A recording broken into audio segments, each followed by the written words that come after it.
Jack Harlow has become one of the new kids on the block in the hip-hop world. The hyped up man has been added to the roster of new hip-hop artists that basically blend pop with hip-hop music and get massive hits from them. Not to say that I'm trying to, downplay the success of these artists at all, but it is essentially what they're doing, and it's worked for them because Jack Harlow is pretty huge. Gotta say, I was baffled by his success initially. Wasn't really big on the tracks that he had put out, to be honest. But I had changed my mind on him a little bit after some of the features he had been involved in that I thought were really, really good. SUVs, should I say, with Pooh Shiesty, one of the biggest bangers of last year, easily. What a great track that is. His feature on that track is great too. And then the track that he did with Lil Nas X, a nice combination of two artists, young artists at the moment, that put out a great banger together. And his verse might have even stolen the show, to be honest, if I'm being totally honest, but it's still a great track nevertheless. And yeah, those two tracks made me start to think, maybe Jack's got something up his sleeve. And I have seen some incredibly mixed opinions on this album. I am going all over Twitter, seeing people call it a 10. It's a perfect album. People aren't liking it because he's white. And then I'm seeing people say that it's the worst album they've heard in years. The scale is vast with this one. The worst album they've heard in years, and it's also a perfect 10 out of 10. The discourse is insane with this album, man. So of course I'm here to be in the middle somehow, because I don't think it's either of those things. I guess I'm taking a centrist approach by saying that I think it's mostly pretty mediocre, to be honest, and it is nowhere near one of the worst albums of the past few years. You are insane if you think that. I cannot believe it. And also, if you think it's the best album you've heard in a few years, you might also be insane, to be honest. How? What albums have you heard? But it is just the usual internet discourse with albums. The day they drop, the few days after they drop, everyone's talking about it. Everyone has an opinion. Everyone brings out everything that they need to say. It's the best thing ever, it's the worst thing ever, and then a week later the conversation dies down, and then a month later everyone will be like, oh, do you remember when the album came and went? No one even listens to it anymore. And then someone in the reply will be like, I'm still listening to it every day, blah blah blah blah blah blah. I fucking hate it. I hate music discourse. But Jack Harlow here is giving us some pretty weak bars across this album. I've got to say, man, I was pretty shocked at some of the terrible rhyming that he brings to the table. The topics that he's rapping about are really general and generic, to be honest. He is trying too hard to fit into a lane, and I think the lane he wants to fit into is a bit of that Drake lane, with a bit of that Future thrown in as well for good measure, along with this kind of player shtick he's got going on.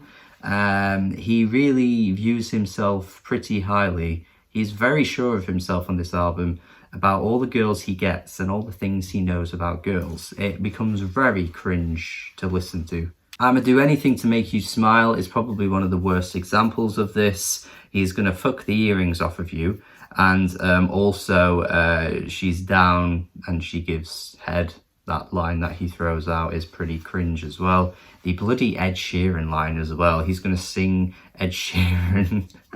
He's gonna sing a song like Ed Sheeran to make the girl interested in him. It's just like so baity, He's really trying to tap into an audience. And there's an audience out there of younger girls who like Ed Sheeran that would hear a lyric like that and be like, oh my God, Jack Harlow is so amazing. And that's okay. That, I can't, to be honest, at the top of my head, I can't remember what Jack Harlow actually looks like, but I'm sure he's probably a handsome guy. And I get that there is probably a demographic of girls that probably are into him, in terms of his looks. And he obviously thinks himself like that, and he has to put it in his songs. And there's so much of this across the album. And it just is like annoyingly arrogant. It's like trying to brag, but he's also just being annoying about it. Side piece as well, he's got a song for his main chick, but he's gonna record a song for his side piece. It's just so trashy, man. And somehow on this song, with these kinds of lyrics, there's a Mavi reference. Yes, if you are an underground hip-hop fan, you will know who Mavi is. And for a Mavi reference to pop up on this song is one of the craziest references I think I've heard all year. And I don't know how he managed to throw it in on this song. Where did that come from? The track Dua Lipa is pretty cringe as well, to be honest. Just so many references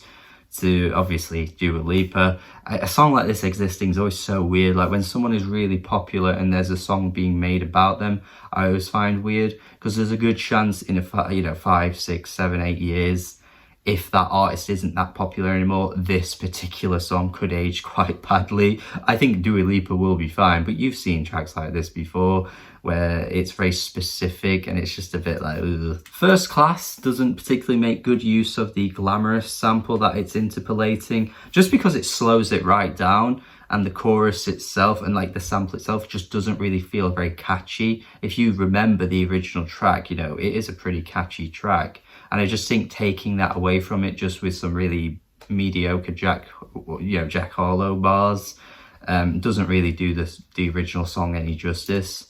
Amongst all this negativity, by the way, you know, I'm not here to say I hate this album. I just think most of these tracks are missing something, and it's, you know, the finesse with the writing, or it's just the beat itself isn't particularly great.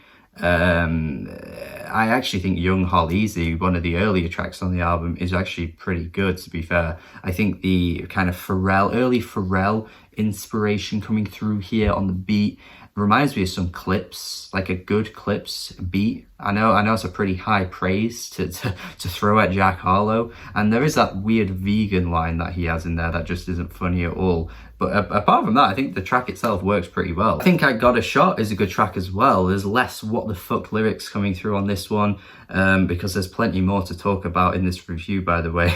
And you know, he's rapping okay on this one. The beat's okay. It actually reminds me of something Aries would do, and it reminds me even more that Aries is getting robbed right now, because his lyrics are never really that bad.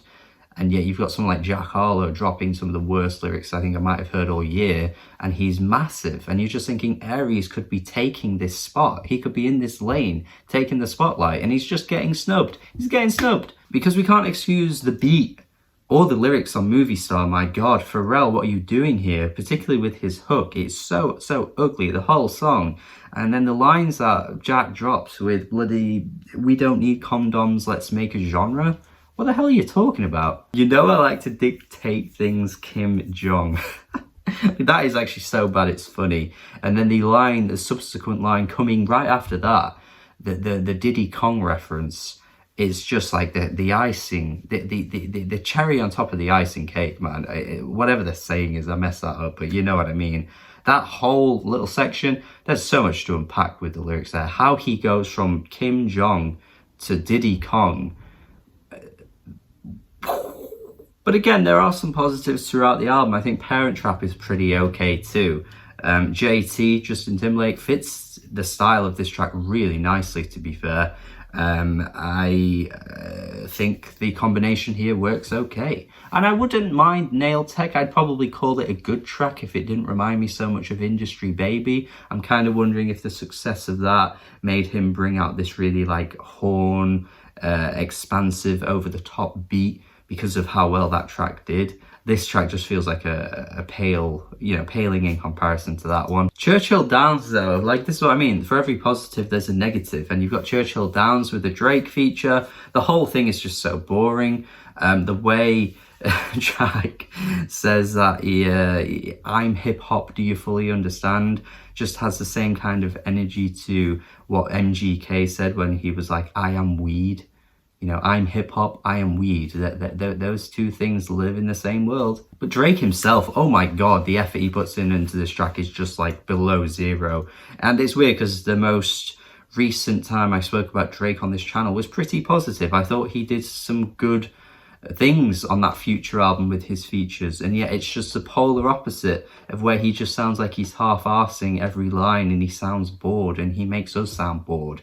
And then he throws in that whole line about people's what does he say? People's like earnings or what motivate him to do what he does. Your financial situation motivates me is the exact wording of what he says. I just find that so weird. And then he's like, And depending on how you feel about this line is dependent on how much you make yourself or some bollocks. I just find that line so weird. Why would people earning less than you motivate you to earn more? You should be caring about your own situation and how you can better yourself. I mean, it's no wonder that so much of his music these days is sounding really half-assed and like he doesn't put any effort into his lines, his delivery. Everything's so boring, everything's just so colourless. If that's his attitude, because he's thinking, well, the motivation is to just make more money than everyone else and I will do it by any means and just not make the best music because, you know, it'll sell anyway. That speaks a lot of volumes, and it really comes through in how boring and awful his verse is. Anyway, the album ends off on State Fair, which is a track that is really just Jack talking about, you know, all of the people that doubted him, all of how he's made it, and, you know, all of that sha-la-la-la-la-ba-ba. It's a bit boring. It's a boring topic to rap about. He's kind of talking a lot about how, you know, he's just a different person and everything he's achieved matters more now. It's just a really generic cliche kind of topic to talk about. You can never do this kind of song originally because it's been done a million times before and it's never that interesting, whatever angle you tackle it from. And it's made even worse when he talks about how this album is a museum and nobody can touch it. And it's like, Jack, maybe get a ghostwriter. I think you might need one. Yeah, overall, look, I've been pretty negative, but the general sound of the album isn't that bad. He flows okay. The beats, apart from a few really bad tracks like Movie Star, are generally fine. The features themselves aren't the best. They're kind of phoned in, the Lil Wayne one too. But I don't hate this, and there's something about this album that even with all the bad lyrics and all the negativity that I've kind of thrown at it, I've heard worse, and I don't think it's necessarily all that bad. And to be fair, some of the tracks are pretty catchy. Like I say, Young Harleezy, I think that's pretty good. I don't mind Parent Trap. There's some okay moments, so it kind of all evens itself out generally at like a 5 out of 10. But I'm not here to defend this to the ground. I'm not here to call it the worst album I've heard in years. Maybe some of the worst lyrics of the past few years. He's definitely rivaling some of the worst lyrics in hip hop at the moment with some of these bad lines. But it's pretty okay. You know, it's put together pretty all right. Just, he needs to mature. He needs to mature, man. And he could probably do more hits. Like, some of these tracks just felt pretty tame, to be honest. I thought there would be a bit more of a, ooh, wow. And if any of these songs become a hit, I'll be pretty surprised because there isn't really anything on this album that I would think would be, you know, topping the charts. But who's to say I'm right with that? It might all top the charts. But yeah, another newer rapper on the block, just putting out some really meh pop rap music. Well, what else is new? What else is new? Give Aries this throne. Why is he not getting mainstream? Because his album from last year is so much better than this. Like, if you've not heard Aries, you really should be listening to Aries, seriously. That is my sign off. That is the best I can say about Jack Harlow. Listen to someone else. Thank you for watching this review. Let me know your thoughts in the comments. As always, tell me what you think, if you agree with me, disagree. Have a good day, subscribe, and goodbye.